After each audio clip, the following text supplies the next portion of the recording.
Bonjour l'Afrique, voici Business Africa, je suis Ignatius Anor et voici les titres. Les biens manufacturiers sont au cœur de la croissance du continent, déclare le plus jeune milliardaire d'Afrique. Mais comment les gouvernements peuvent-ils aider les acteurs à résister à la concurrence mondiale? Nous en parlons en exclusivité avec Mohamed Dewji en Tanzanie. La zone de libre-échange continentale africaine dans les starting blocks, comment le Nigeria prévoit-il de jouer un rôle de premier plan sur ce marché de 3,4 milliards de dollars? Et la République du Congo est en passe de dynamiser son économie numérique. Les importations de produits électroniques sont désormais exemptes de taxes douanières. Le continent est plein d'opportunités de croissance. L'un des vecteurs du développement en Afrique est le secteur manufacturier. Il est robuste, une industrie largement considérée sur le continent comme une voie vers la croissance économique. Raison pour laquelle la zone de libre-échange continentale africaine a été lancée en 2018. Le secteur manufacturier recèle un réel potentiel alors que l'Afrique pourrait surfer sur la voie du rétablissement après la pandémie. Les experts prévoient que le secteur pourrait atteindre 666,4 milliards de dollars d'ici 2030. C'est 200 milliards de plus qu'en 2015. Nous en parlons avec le président du groupe MITL, et ce afin de comprendre les opportunités au sein de l'industrie en 2021 et au-delà. Mohamed Dewji est le plus jeune milliardaire autodidacte d'Afrique. Il nous rejoint de Dar es Salaam en Tanzanie. Monsieur Dewji, c'est un plaisir de vous accueillir au sein de ce programme. Merci beaucoup de l'invitation. Très heureux d'échanger avec vous. Alors tout d'abord, quel sera le point critique de l'industrie manufacturière pour la fortune économique du continent après la pandémie? Et y a-t-il d'ores et déjà des opportunités à repérer en cette nouvelle année? Le continent compte environ 1,4 milliard d'habitants. La majorité a moins de 22-23 ans. Il y a donc une forte pression en termes de chômage. Et c'est sur ce point précis que nous devons nous concentrer, faire que nos industries manufacturières puissent employer ces gens. C'est le premier point. Le deuxième, Dieu nous a bénis en dotant l'Afrique d'un vaste territoire, fertile pour l'agriculture et riche en ressources naturelles. L'époque où l'Afrique devait exporter des noix de cajou brutes ou du coton égrené plutôt que le produit fini est révolue.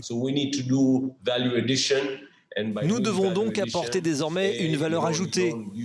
Et en ajoutant de la valeur, nous serons moins tributaires des devises étrangères et nous pourrons aussi favoriser l'emploi. Je pense donc que nos industries sont le cœur et jouent un rôle essentiel pour le continent africain.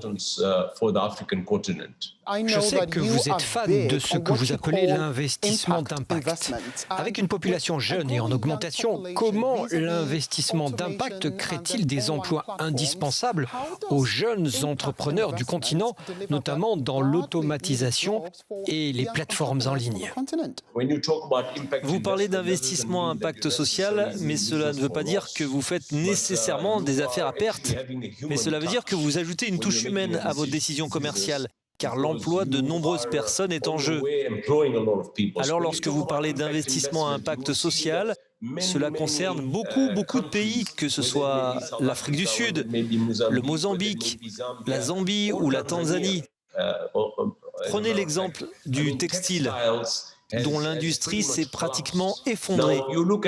Aujourd'hui, beaucoup de pays d'Afrique produisent du coton, d'énormes quantités de coton, comme un continent.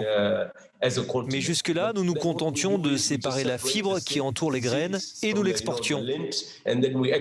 Il n'y avait aucune valeur ajoutée. J'ai donc investi dans l'égrenage, le filage et le tissage, la transformation, l'hydratation, la teinture, l'impression, le tricot et même la confection. J'ai aujourd'hui 4 usines textiles, 3 en Tanzanie, une au Mozambique. Et en gros, j'achète du coton aux agriculteurs locaux et ensuite, je le valorise. L'inverse de ce qui était fait auparavant où l'on exportait le coton brut vers l'Inde ou la Chine pour finalement leur acheter des vêtements africains ou des imprimés africains avec l'étiquette Made in China ou India. Et cela m'amène à ceci. L'accord de libre-échange continental africain a débuté en janvier de cette année. Qu'espérez-vous accomplir à moyen terme?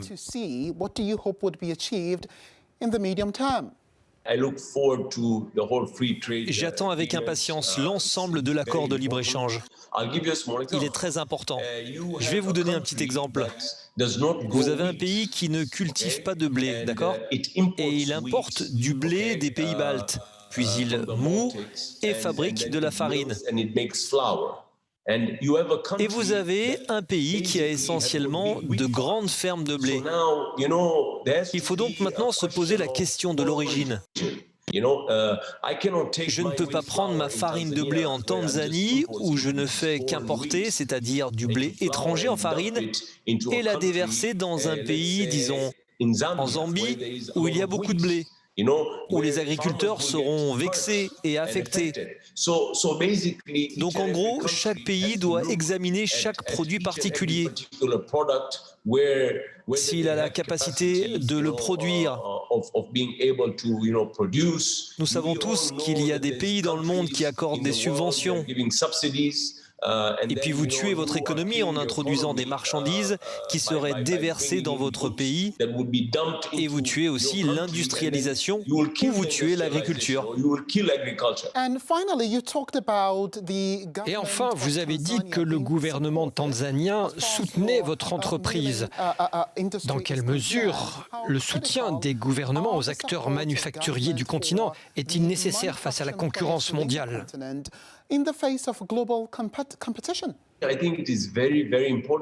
Je pense que c'est très très important. Si vous regardez la Tanzanie, vous regardez le Kenya, le Rwanda, ces gens sont sérieux. Aujourd'hui, la Tanzanie investit 7 milliards de dollars dans un chemin de fer moderne. Et nous savons que le rail est le mode de transport le moins cher. Regardez le PIB par habitant de la Tanzanie, il est d'environ 1100 dollars. Nous venons d'atteindre le revenu moyen. Maintenant, nous ne voulons pas nous retrouver avec des consommateurs qui dépensent leur argent pour des transports et une logistique inefficace. Donc, si l'industrialisation est importante, le gouvernement doit jouer son rôle en s'assurant que vous avez des garanties, que la logistique portuaire fonctionne bien. Mais en Tanzanie, nous n'avons pas à nous plaindre. Nous sommes très bien soutenus par le président Magufuli. Il est ambitieux et veut industrialiser la Tanzanie. Je suis heureux d'être au bon endroit, au bon moment, pour bénéficier de sa politique. C'est le cas d'ailleurs aussi au Rwanda avec le président Kagame, qui est également très sérieux. Vous pouvez être sûr que ces personnalités vont se plier en quatre pour les investisseurs et favoriser un état de droit où il y a de la confiance. Mohamed Odji, ce fut un plaisir de vous avoir au sein de ce programme. Bienvenue à nouveau au sein de ce programme. Je suis Ignatius Anor. Le commerce au sein de la zone de libre-échange continentale africaine a démarré et la plus grande économie d'Afrique prévoit de jouer un rôle de premier plan sur ce marché de 3,4 milliards de dollars. Le Nigeria a mis du temps à signer cet accord, mais après l'avoir fait, la nation la plus peuplée du continent dit qu'elle ne peut pas être mise de côté.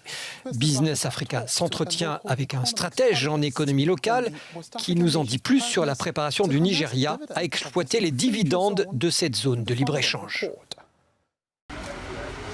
Entrée en vigueur le 1er janvier dernier, la zone de libre-échange continentale devra connecter à terme 1,3 milliard de personnes au sein d'un bloc commercial pesant 3 400 milliards de dollars. Le Nigeria est plus près que tout autre pays africain. Nous avons jeté des bases solides pour que ce jour arrive. Nous sommes la plus grande économie d'Afrique, avec la plus grande population, le plus grand marché, et nous sommes un pays très riche en ressources.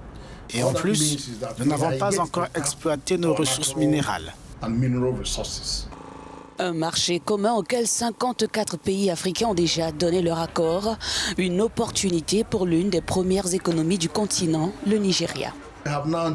Nous avons décidé de mettre en œuvre les protocoles parce que nous avons des protocoles de transit dans la CEDEAO qui réglementent tout cela et la ZLEC est encore plus stricte parce qu'il y aura de mesures punitives. Avec cette zone économique, le Nigeria espère attirer de grandes entreprises mondiales. Nous sommes parmi les 8 plus grands producteurs de pétrole au monde. Et le plus important en Afrique. Il y a 90 millions de PME en Afrique, 45 d'entre elles sont au Nigeria. Si le Nigeria pouvait avoir 50% des PME en Afrique, bien que notre population ne représente que 18% et que le PIB est de 18% sur l'ensemble du continent, cela signifie que l'esprit d'entreprise est un avantage pour le Nigeria. Cependant, cet ambitieux projet de libre-échange doit travailler à lever les différentes barrières telles que les mauvaises connexions routières et ferroviaires et les procédures administratives lourdes aux frontières. En République du Congo, ils sont soulagés, ceux qui comptent sur les produits électroniques pour gérer leurs affaires. L'importation de matériel informatique sera désormais exempte de taxes douanières. Cela signifie que les étudiants locaux pourront acheter des ordinateurs portables à des prix revus à la baisse. Brazzaville espère stimuler son économie numérique, mais les importateurs souhaitent liquider les anciens stocks au prix taxé avant que cette loi puisse avoir un impact sur les nouvelles importations. L'importation des équipements informatiques en République du Congo est désormais exonérée de toute taxe et impôt. La mesure qui doit durer 2 ans est inscrite dans la loi de finances 2021 qui prend effet ce mois de janvier. L'objectif visé par le législateur est clair, donner un coup d'accélérateur à la numérisation des moyens de paiement des taxes et prélèvements de l'État pour booster à moyen et long terme l'économie numérique en plein essor dans le pays. Mais déjà, les usagers et entrepreneurs numériques se frottent les mains. Pour eux, les prix sur le marché vont devoir baisser. Déjà, c'est une très bonne nouvelle pour notre pays avec les prix exorbitants de tous les produits électroniques. Par exemple, un Core i7, à l'extérieur, il faut en avoir par exemple à quelque chose de 600 000. Ça, c'est une machine neuve. À 600 000, si j'achète cela à 600 000 et je n'ai pas de taxes, ça va vraiment nous aider à apporter un plus. Parce que le fait d'acheter des machines ou des produits électroniques, ça nous pousse à former les autres sur plusieurs domaines. Mais pour les gros importateurs, pas de quoi s'emballer trop vite. Les vieux stocks soumis à l'ancienne loi doivent d'abord être vidés. Pour être honnête avec vous, je pense que c'est un peu difficile pour le moment, vu que nous faisons des provisions de stock pour 3 mois. Les clients ne sentiront pas la différence pour le moment. D'ici 2 mois, ils verront le changement et ils verront que les prix seront plus bas sur tout ce qui est ordinateur portable et tablette et smartphone surtout. Voilà. Si la loi sur l'importation des terminaux d'accès électronique en République du Congo fait exception en Afrique subsaharienne, l'absence d'infrastructures de base sur laquelle repose l'économie numérique comme l'électricité pose encore problème dans un pays où seulement 9,7% de la population a accès à Internet. Cédric Seosolo, Pointe-Noire, Africa News. Voilà, c'est terminé pour Business Africa. Vous pouvez revoir ce programme via nos différentes plateformes digitales. Suivez-moi sur mon compte Twitter. Rendez-vous également sur africanews.com. Merci de votre fidélité et au revoir.